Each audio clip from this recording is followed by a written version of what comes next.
Dallas lost 34-10. It's to the point now that I'm already seeing that they might be trying to tank, but it's not clear as day of it as of yet, because in the first half I got a chance to see the team play. Basically, the defense decided to show up, and it was just the offense just couldn't get right in this game. And as I predicted, the Texans, they were going to flex their muscles. They were going to be aggressive. D'Amico Ryans, credit to him and his team, they played physical, and they brought the fight to Dallas. What went wrong in this game? Injuries, turnovers, and a jacked up owner. I'm going to start with the jacked up owner. Basically, the football guys have not been kind to us this season. And Jerry, as a whole, decides to get mad at a reporter who talks about seeing if he could put curtains in the stadium. And in his response, I'm quoted the best that I can, is that, what you want me to do? Tear down the stadium and rebuild it again? And I believe the football guys took that as an answer of bet. And one of the pieces fell off the roof that they tried to open up in the stadium. When I saw that happen, I think that was a clear demise of what was about to take place before game time. I'm glad no one got hurt and they were able to remove the piece, but they ended up sealing it back up to the top of the roof, so they decided to close it. So I feel like that was kind of some juju as a whole for what was about to happen in this game. Another thing that went wrong was just allowing your quarterback, who was a backup, to throw almost 60 pass attempts. He finished out with 55 pass attempts for over 354 yards, 1 touchdown, and 1 interception. He was also sacked 5 times. My biggest problem with having your quarterback throw that many times is to the point that you're really missing Dak Prescott. But even as a whole through the season, your starting quarterback didn't play as well.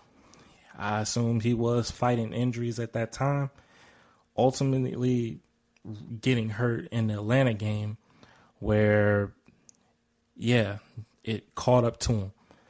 And I saw him on the sideline. He seemed like he was just doing his thing, but I'm glad his surgery went well. Dak healed up. Back to Cooper Rush.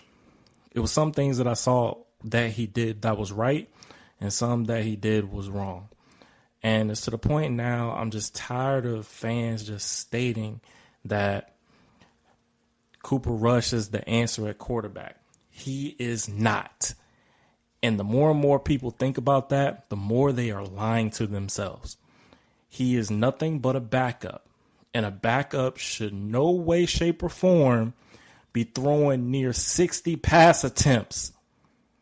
It doesn't make sense. The game was close as a whole. All you had to do was run the rock. I don't get it. You make Rico Dowdle the number 1 back. He only had 6 touches. That's crazy work. The game really didn't get out of hand till the 4th quarter. But even at that point, the defense, what went right in this game, the defense showed up to play. They kept the game close. The only thing they needed to do was the offense needed to back them up when they made stops. And the offense failed the defense. So at that point in time, the blowout started to take place. And the weird inconvenience of things started to occur, where another thing went wrong, fumbling the football.